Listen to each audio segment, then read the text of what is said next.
नमस्कार, चौपाल समाचार की खोज खबर में आप सभी का स्वागत है। आज चौपाल समाचार की खोज खबर टीम पहुंची है मुजफ्फरपुर जिला के कांटी विधानसभा क्षेत्र में। यह कांटी विधानसभा क्षेत्र आपको मैंने पहले भी यहाँ कई सारे समाजसेवी, कई सारे नेताओं से मैंने आपकी मुलाकात कराई है। आज पुनः चौपाल समाचार की खोज खबर टीम वहीं पहुँची है कांटी विधानसभा क्षेत्र में, जहाँ पर हमारे साथ मौजूद हैं इस विधानसभा क्षेत्र में मौजूद ब्रजमोहन तिवारी जी, जिनका निवास स्थान तो पोछा विधानसभा में है, परंतु ये अपने कार्य क्षेत्र को यहीं इन्होंने बनाया है। बहुत सारे यहाँ के लोग हैं जिससे ये लगातार जुड़े रहते हैं, यहाँ की समस्याओं को लेकर लगातार ये काम करते रहते हैं और आगे आने वाले विधानसभा चुनाव 2020 में भी यह एक उम्मीदवार के रूप में यहाँ पर आएंगे और अपनी जो बात है विकास को लेकर जो बातें हैं वो यहाँ पर रखने का प्रयास करेंगे। मैं आप दर्शकों को बता दूं कि यह नेशनल कांग्रेस पार्टी एनसीपी से भी जुड़े हुए हैं और यहाँ के जिलाध्यक्ष, मुजफ्फरपुर जिला के जिलाध्यक्ष हैं।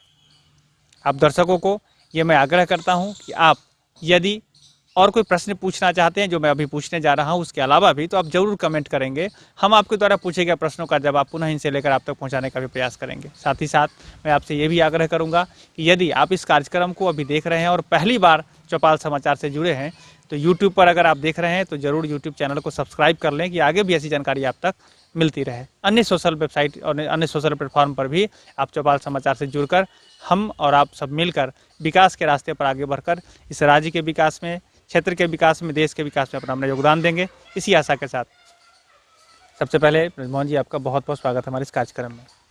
नमस्कार।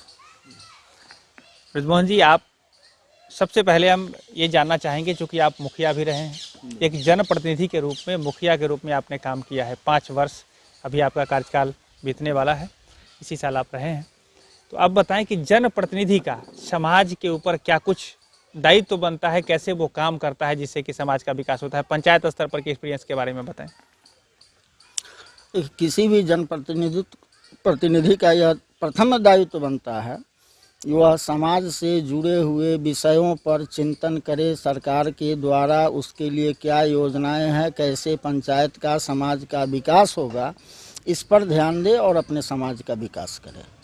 जी, तो हम दर्शकों को ये कहना चाहेंगे कि इन्होंने बड़ी बेहतर बात अभी बताई है कि पंचायत या समाज में किसी भी जो क्षेत्र है, मुखिया के रूप में भी, एक प्रतिनिधि के रूप में जब काम करते हैं या विधायक के रूप में भी कोई अगर काम करते हैं तो उनका दायित्व तो बनता है कि समाज की समस्या का आकलन करे, उस पर चिंतन करे और निदान निकाले, उसके लिए अपना सहयोग करे।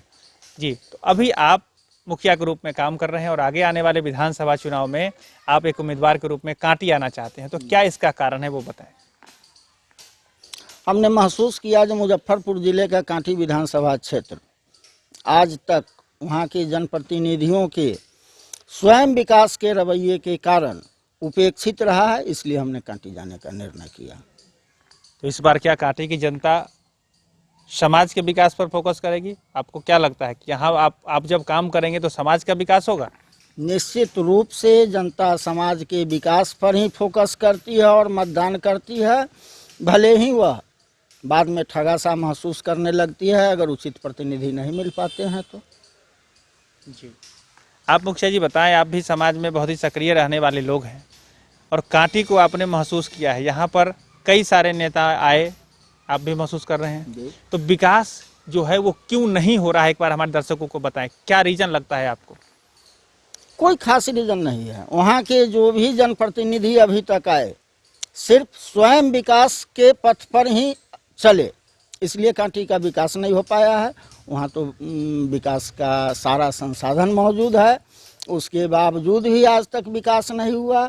तो इसका दूसरा कोई कारण नहीं है, सिर्फ यही मात्र कारण है जो भी जनप्रतिनिधि आए अपने विकास में लगे रहे, समाज के विकास से कोई उनको सरोकार नहीं रहा। तो अभी तक जो लोगों ने काम किया है सभी लोग तो डंका बजा के बता रहे हैं कि हमने ये किया, हमने वो किया, हमने ऐसे किया, हमने वैसे किया। आप भी महसूस करते होंगे विगत 30 वर्षों के कार्यकाल में एक भी किन्हीं नेताओं का उपलब्धि अगर कांटी में बता दीजिए तो हम मान लेंगे जो कोई डंका बजा के सही बात बता रहे हैं। जी, आप उन सारे चीज़ों को नकार रहे हैं? एकदम नकार रहे हैं। विगत 30 वर्षों में कांटी में कोई विकास का कार्य ही नहीं हुआ है। आप एक बात बताएं कि कांटी की समृद्धि को आप कैसे आंकते हैं? क्या लगता है कांटी में विकास की संभावनाएं हैं? निश्चित रूप से है। कांटी क्षेत्र से गंडक नदी निकलती है, उससे सिंचाई का साधन किसानों को मुहैया कराया जा सकता है, जिस पर आज तक कोई नेता कार्य नहीं किए। कांटी विद्युत नगरी के नाम से जानी जाती है, लेकिन उस पर आज तक कोई नेता फोकस नहीं किए। वहाँ छोटे छोटे उद्योग धंधों को उसी इंडस्ट्रीज के अंदर विकसित किया जा सकता है, जिससे कि वहाँ के नौजवानों को रोजगार मिले। इस पर आज तक कोई नेता फोकस नहीं किए हैं। एक दिन भी विगत 30 वर्षों में किन्हीं नेता का विधानसभा में अगर यह मांग एक लाइन का किया गया हो तो हमको बता दीजिए, इसके बाद हम समझेंगे जो कांटी के विकास के लिए कार्य किए हैं।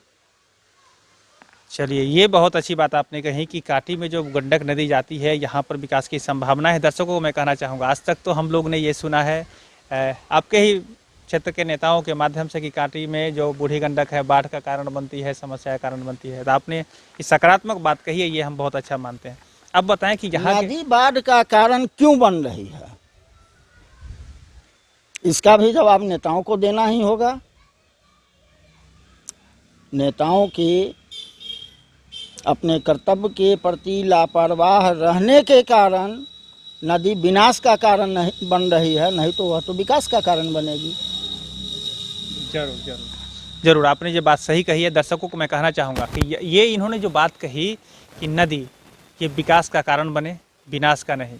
पहले भी मैं अभी अपने स्तर से भी बताना चाहूँगा कि पहले भी जहाँ भी सभ्यता संस्कृति का विकास हुआ है वो नदी के किनारे किनारे ही हुआ है। पहले उसका आवागमन का साधन बहुत बेहतर हुआ करता था। जी मुखिया जी, एक बात बताएं आप, चूँकि आप कांटी आ रहे हैं और आपने पूरी तैयारी लगभग कर ही ली है यहाँ आने की, तो अभी आपको जो संभावनाएं दिख रही है इसमें क्या लगता है कि नौजवान के लिए भी कोई रोजगार के अवसर आपको दिख रहे हैं कि हाँ ये ऐसा काम करने से वहाँ रोजगार क्रिएट हो जाएगा?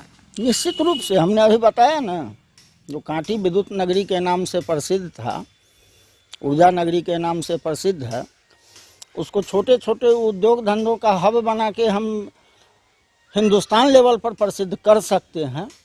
स्कोप है, वहाँ हो सकता है, संभव है। और अगर उसको उद्योग नगरी के रूप में विकसित कर दिया जाए, सारे नौजवान वहाँ का उसमें लग जाएंगे, कोई बेरोजगार नहीं बैठेंगे। जी, तो ये रोजगार को लेकर आप एकदम पूरा प्लानिंग कर चुके हैं कि यहाँ रोजगार क्रिएट हो जाएगा? निश्चित रूप से, निश्चित रूप से। चलिए, आप इतने आश्वस्त हैं तो मैं भी मानता हूँ आपकी बात। मैं आप दर्शकों को भी कहना चाहूँगा कि यदि आप इनकी बातों से इत्तेफाक रखते हैं तो ज़रूर कमेंट करें। हम आशा करते हैं कि आप भी बुद्धिजीवी हैं और आप भी अपने विचारों को जब रखेंगे तब सामने वो बातें आएगी और उससे विकास आगे बढ़ेगा। जी, अब एक बात बताएं मुखिया जी कि किसानों को लेकर, चूँकि उस क्षेत्र में किसानों की भी संख्या है, तो कांटी विधानसभा में किसानों को लेकर क्या कुछ करना चाहते हैं? किसानों के लिए हमने आपको बताया, जो बूढ़ी गंडक नदी निकलती है, अगर उसका उचित प्रबंधन किया जाए, उससे सिंचाई का समुचित व्यवस्था कराया जाए, मोतीपुर चीनी मिल को चालू करा दिया जाए। विगत 30 वर्षों में सारे मिल को बंद करने का काम सरकार की है, चाहे वह मोतीपुर चीनी मिल हो, अन्यत्र चीनी मिल हो, चाहे पेपर मिल हो।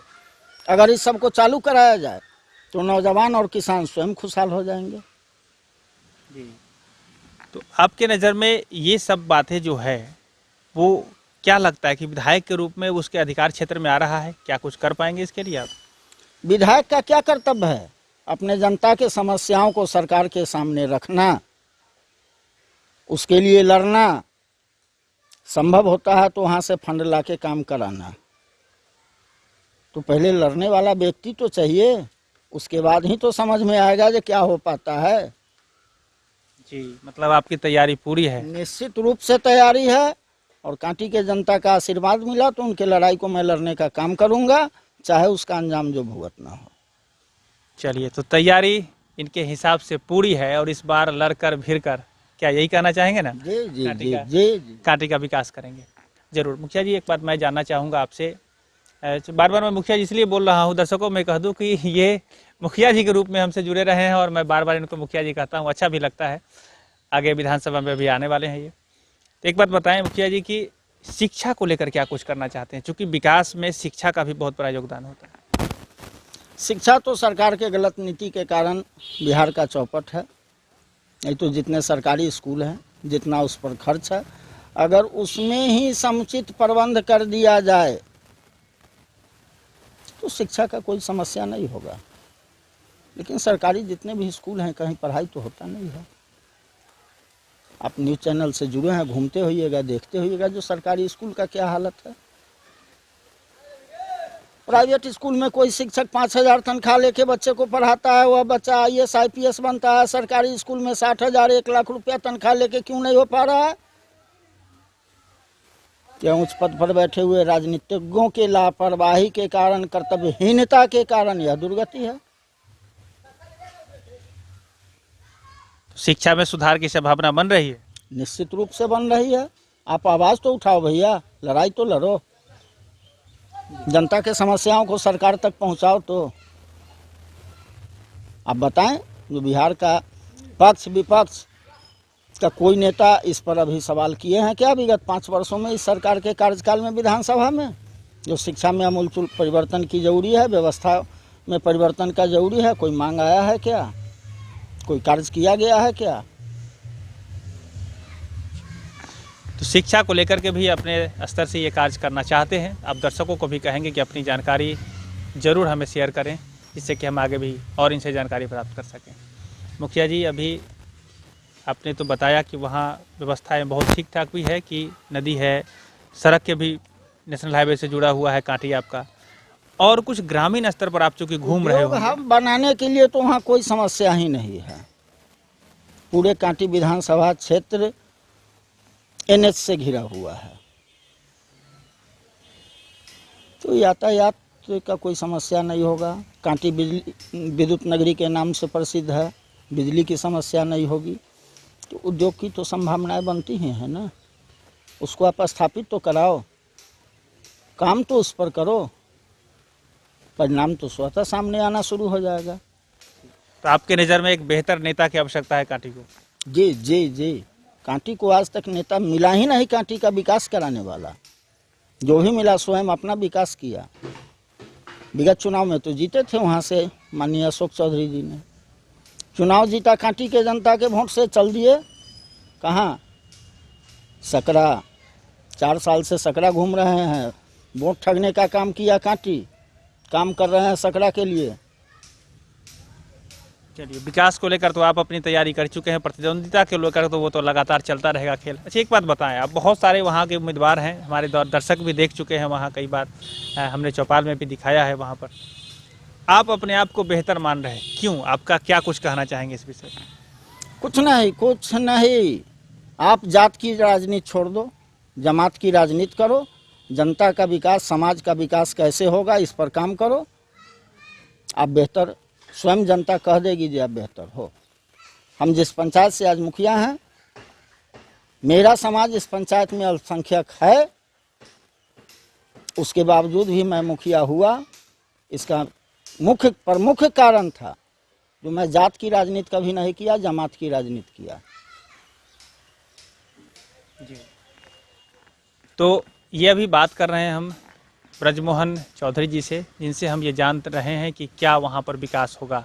ये तैयारी कर चुके हैं कांटी में आने को लेकर, अभी लगातार ये कांटी में जा रहे हैं, वहाँ की समस्या, वहाँ के निदान होने की जो व्यवस्था है उसको लेकर बात कर रहे हैं, देख रहे हैं, समझ रहे हैं। दर्शकों को भी कहना चाहेंगे, मैं बार बार कहता हूँ, क्योंकि एक तरफी बात अच्छी नहीं होती है। मैं भी ये कहना चाहूँगा, आप भी यदि वहाँ के जुड़े हुए हैं कांटी से तो ज़रूर अपना कमेंट करेंगे। आप बताएं कि अभी विधानसभा में जो तैयारी आपकी चल रही है उसमें कोरोना की भी बहुत सारी समस्या आ रही है, महामारी फैल को बचाने को लेकर काम कर रहे हैं ये लोग। तो इसमें क्या कुछ आप सोच रहे हैं? जब आप मिलते हैं लोगों से तो क्या कुछ लोगों को मशविरा देते हैं आप? कोरोना से बचाव का तो भैया अभी जो साधन है, मास्क लगाइए, सैनिटाइजर का प्रयोग कीजिए। सरकार तो उसमें फेल हो गई।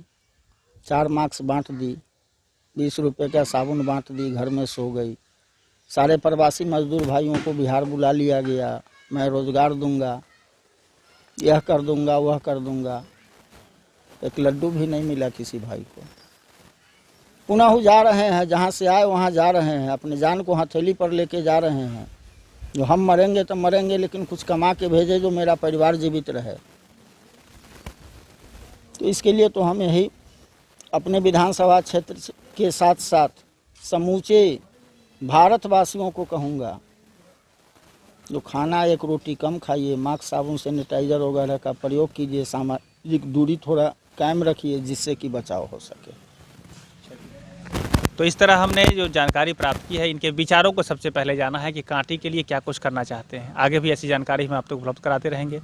मुखिया जी, आप बताएं, अभी चूँकि आपको बहुत सारे कांटी के लोग भी देख रहे हैं, तो क्या कुछ उन्हें मैसेज देना चाहेंगे? चूँकि आज तक आपने जो बात बताई कि वहाँ विकास नहीं हुआ, वहाँ नेताओं की कमी थी, इसको लेकर आप क्या कुछ दर्शकों को कहना चाहेंगे? एक बार बताएं।